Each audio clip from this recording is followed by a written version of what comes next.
Queridos, vamos continuar aqui o nosso trabalho.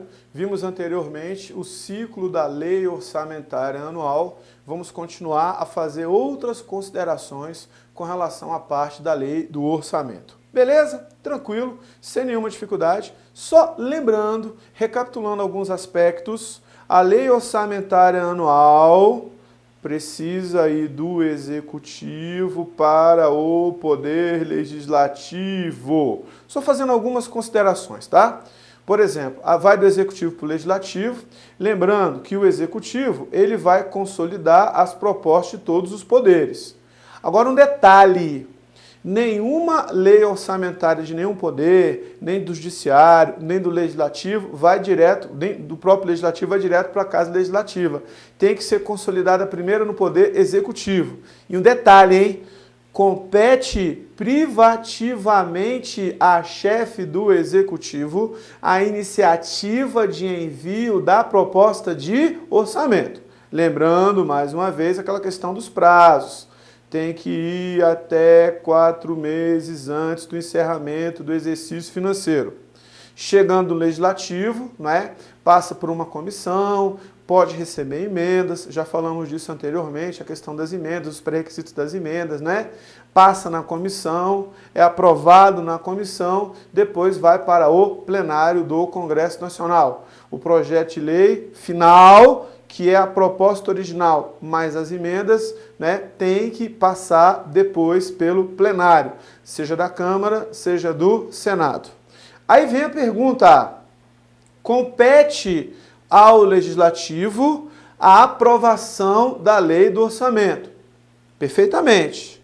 Pergunta de prova, a competência para aprovar a lei do orçamento é exclusiva do Legislativo? É exclusiva do Congresso Nacional? Não!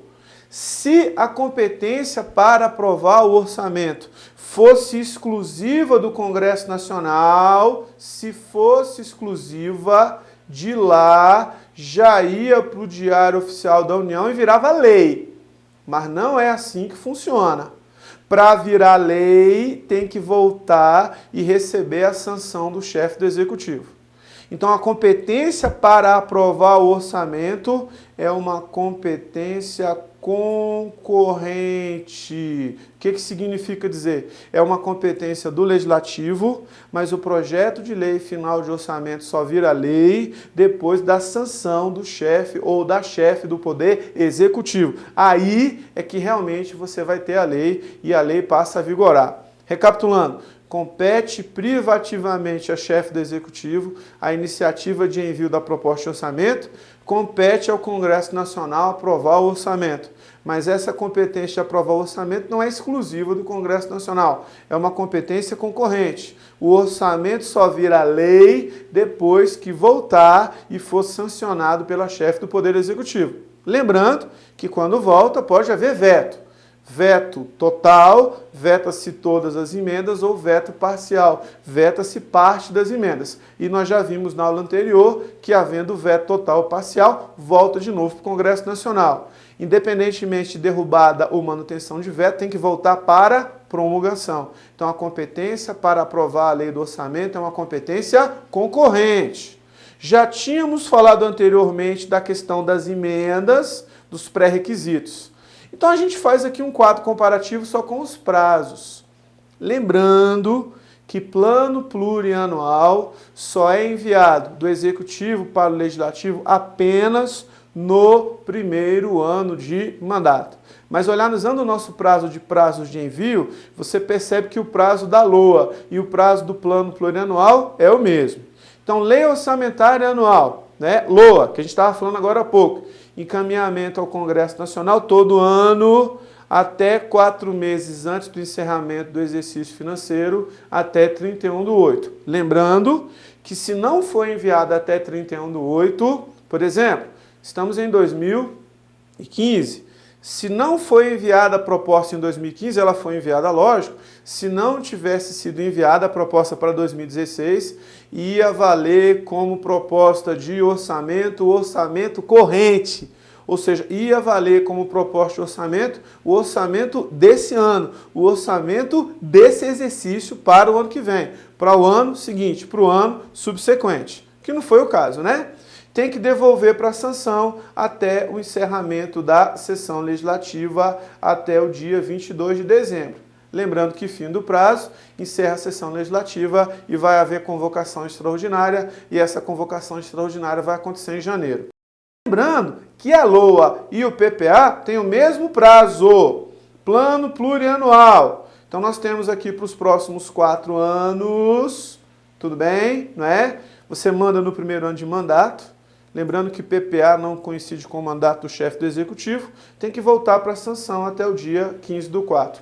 Lembrando que mesmo que o PPA não tenha sido enviado, eu preciso mandar a LOA até 15/4, até 8 meses e meio antes do encerramento do exercício financeiro. Um detalhe interessante é que às vezes alguns alunos pensam assim, nossa, mas a LDO vai primeiro que a PPA? Veja, esses prazos que a gente está dando de envio são prazos máximos. A Presidente da República pode mandar o PPA em janeiro, fevereiro ou março, ou até em abril, antes da LDO, pode acontecer. Em algumas constituições estaduais ou lei orgânica ou leis orgânicas municipais, você envia a PPA antes da LDO, que é a coisa mais lógica. Mas funciona assim, o legislador nunca viu isso como um problema. Essa crise de identidade de mandar a PPA depois da LDO, teoricamente falando, isso aqui é o prazo máximo, não quer dizer que vá depois, só acontece no primeiro ano de mandato. Porque no segundo ano de mandato a PPA já está valendo, já está vigorando. Então LDO, LOA, LDO, LOA, LDO, LOA. Beleza? E o prazo de envio da LDO, que é a lei anterior, a lei do orçamento, que orienta a elaboração da lei do orçamento, né? A lei de diretrizes orçamentárias é aquela que prioriza os gastos do orçamento, a lei de diretrizes orçamentárias é aquela que vai orientar como vai ser o gasto público, tem que ser enviada até o dia 15/4, tem que ser devolvida para sanção até o dia 17/7, até o encerramento da primeira etapa da sessão legislativa. Lembrando que a única lei orçamentária que não permite o encerramento da sessão legislativa é a lei de diretrizes orçamentárias. Se não for votada até 17/7, você não tem o encerramento da sessão legislativa. Você trabalha 18/7, 19/7, 20/7, até a lei de fato ser aprovada. Beleza? Dentro desse contexto, olha só, com relação ao orçamento público, nós temos alguns conceitos relativos à evolução do orçamento público. Então nós temos o orçamento clássico ou tradicional, é um orçamento que já tem notícias dele na época de Dom Pedro, o orçamento de desempenho ou orçamento de realizações, que é um orçamento muito mais republicano, e nós temos o orçamento programa, que é o modelo de orçamento atual. Estou falando da LOA, estou falando da Lei Orçamentária Anual, estou falando dos seus modelos. Então vamos para o orçamento clássico, o orçamento tradicional. Orçamento clássico, orçamento tradicional, já se tem notícias de orçamento na época do Império. Na época, era um mero documento de prestação de contas. Na época, era um mero documento de autorização de gastos. Na época, orçamento clássico ou orçamento tradicional, você não tinha planejamento zero, tudo bem? E você não tinha metas. Então, o orçamento clássico, orçamento tradicional, era um documento que meramente tinha a previsão da receita e você tinha a autorização da despesa. Ele classificava a despesa por objeto de gastos. Não cogitava na época, primordialmente, atender às necessidades da coletividade nem da administração e nem considerava objetivos econômicos e objetivos sociais. Era meramente uma lei onde você corrigia de acordo com o que se gastava no exercício anterior. Então, a cada exercício, você ia fazendo incrementos, você ia atualizando valores. O que mais na frente a gente vai chamar de orçamento incremental. Ou seja, você tinha um nível de gasto E você não estava preocupado com economicidade, nem com planejamento e nem com atingir metas e atingir objetivos. Era um mero documento de prestação de contas. Já no aspecto republicano, surge um outro modelo de orçamento, que é o orçamento de desempenho ou orçamento de realizações. Você não precisa ficar decorando data. Isso não é importante. Mas o orçamento de desempenho, o orçamento de realizações, já é um orçamento da época da República. É um orçamento que já verificava o que o governo fazia e não apenas o que o governo comprava. O orçamento de desempenho e o orçamento de realizações já buscava ligar gasto a objetivo. Já se tinha objetivo com o gasto público, já se vinculava o gasto público a metas. Professor, esse orçamento de desempenho ou orçamento de realizações já podia ser considerado um orçamento-programa? Não. Não podia ser considerado um orçamento-programa. Por quê, professor? É muito simples. Faltava uma peça nele. Faltava planejamento. Apesar de já ser vinculado a objetivos, apesar de já ser vinculado a metas, não tinha uma peça importante do orçamento atual, que é o planejamento.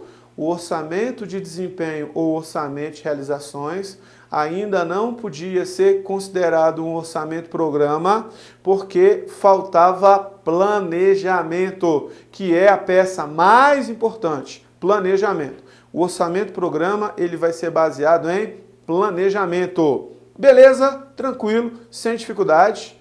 Orçamento-programa, orçamento atual, ele vai ser dado pela Lei 4.320 de 1964 e vai ser dado pelo Decreto-Lei 200 de 1967. Orçamento-programa, plano de trabalho expresso por um conjunto de ações a realizar e pela identificação dos recursos necessários à sua execução. Ou seja, eu tenho um plano de governo e eu tenho ações. Só que eu preciso casar isso com a minha estimativa de arrecadação. Ou seja, preciso trabalhar o aspecto do planejamento. Planejamento é fundamental.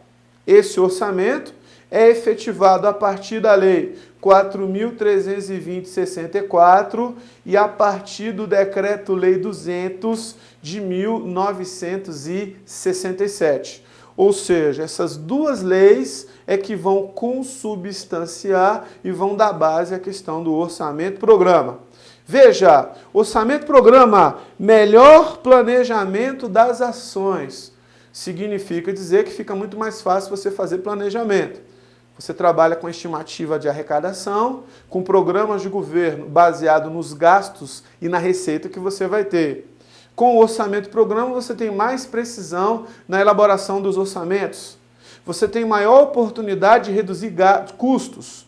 Ou seja, a tendência é você ser mais econômico.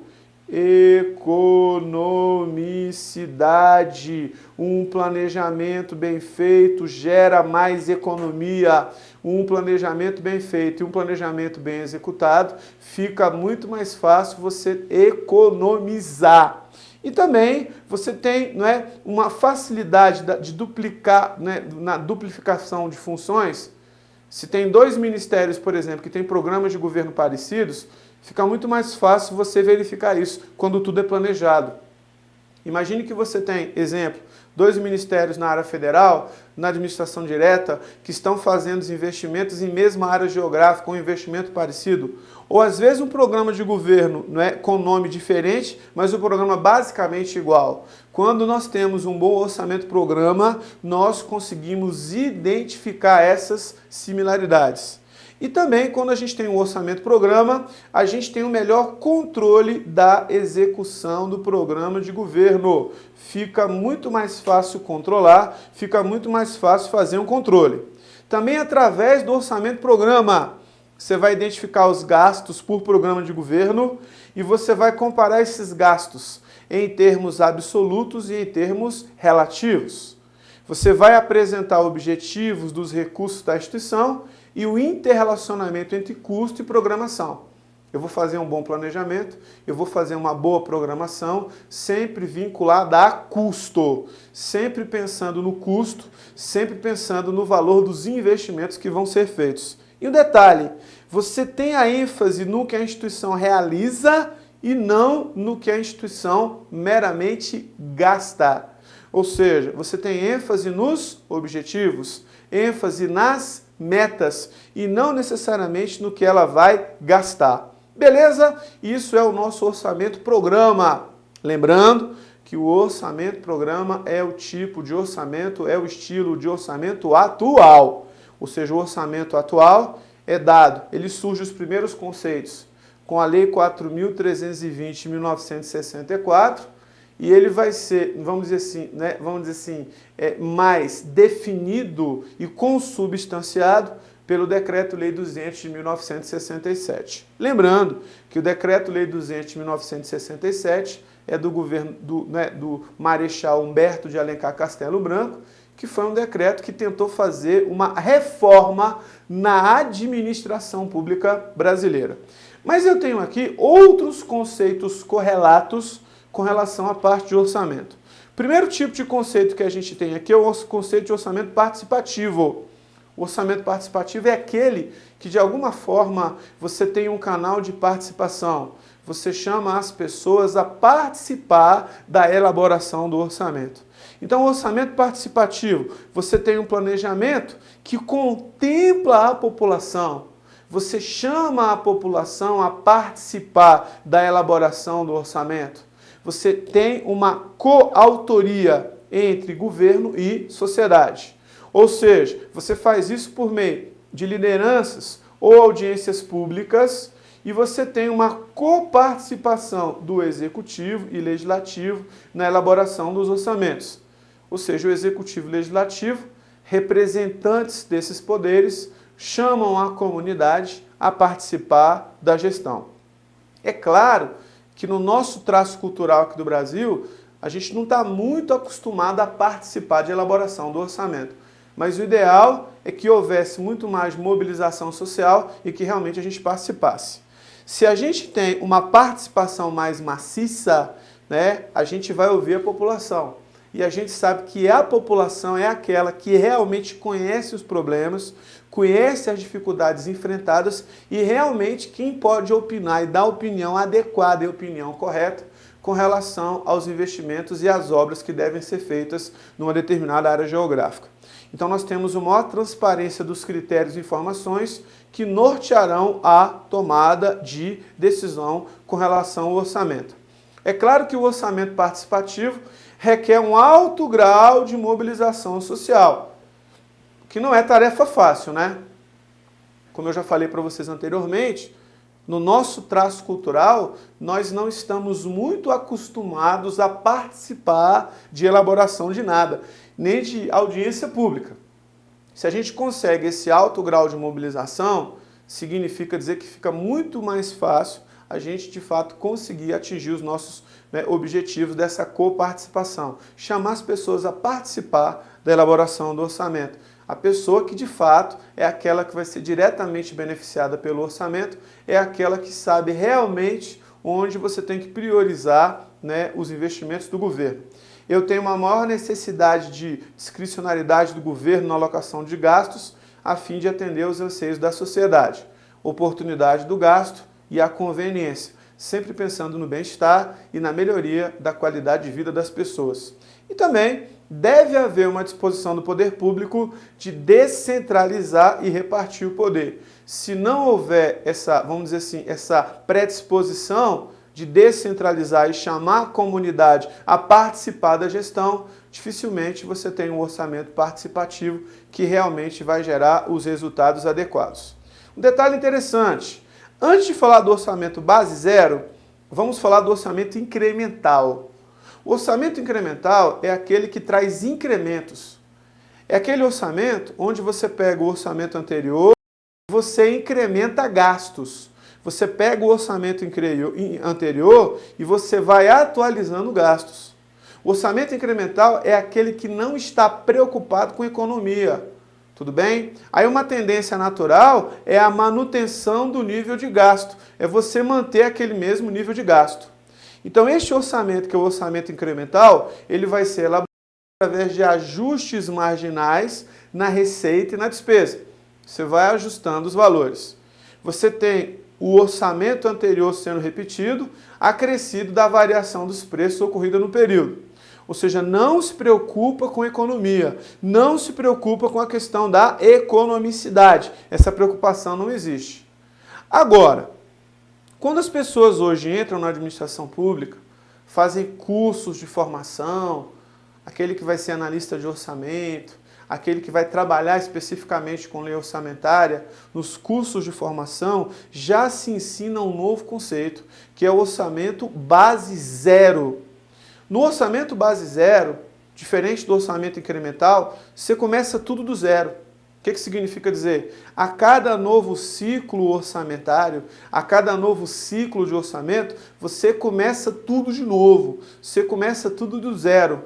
Então aquela despesa que você tinha, ou as despesas que você tinha, você vai rever, você vai ver se realmente são importantes. E o mais importante, o orçamento base zero, como começa do zero, o foco principal é a economia, o foco principal é a economicidade, a tônica principal é economizar gastos. Então o orçamento base zero se apoia na necessidade de justificar todos os programas, cada vez que você tem o início de um novo ciclo orçamentário. Quando eu for falar de princípios orçamentários, eu vou falar de ciclo orçamentário. A gente vai ver que o ciclo orçamentário é um período que vai além de um exercício financeiro. O ciclo orçamentário começa do ano anterior à execução do orçamento e termina no ano posterior à execução do orçamento. Todo orçamento público tem um ciclo orçamentário. Todas as vezes que você trabalha com orçamento base zero, todas as vezes que você trabalha com um ciclo orçamentário, você precisa justificar, repensar e replanejar todo o gasto que você já tinha anteriormente. Você começa do zero. Claro que dá um pouco mais de trabalho. É muito mais fácil pegar um orçamento e incrementar valores, e ir atualizando valores, é claro. Mas esse orçamento aqui é aquele que tende a trazer muito mais economia. Esse orçamento base zero analisa, revê e avalia todas as despesas propostas e não apenas as solicitações que ultrapassem o nível de gasto existente. Isso para o nosso orçamento, considerado orçamento base zero. Você começa tudo do zero quando diz respeito à questão do orçamento. Você começa o orçamento como se você estivesse começando tudo novamente. Beleza? Então esses são, esses 6 modelos, tipos de orçamento, 6 tipos de lei orçamentária. Daqui a pouco a gente continua e a gente vai entrar nos nossos princípios orçamentários. Me aguarda aí, um abraço.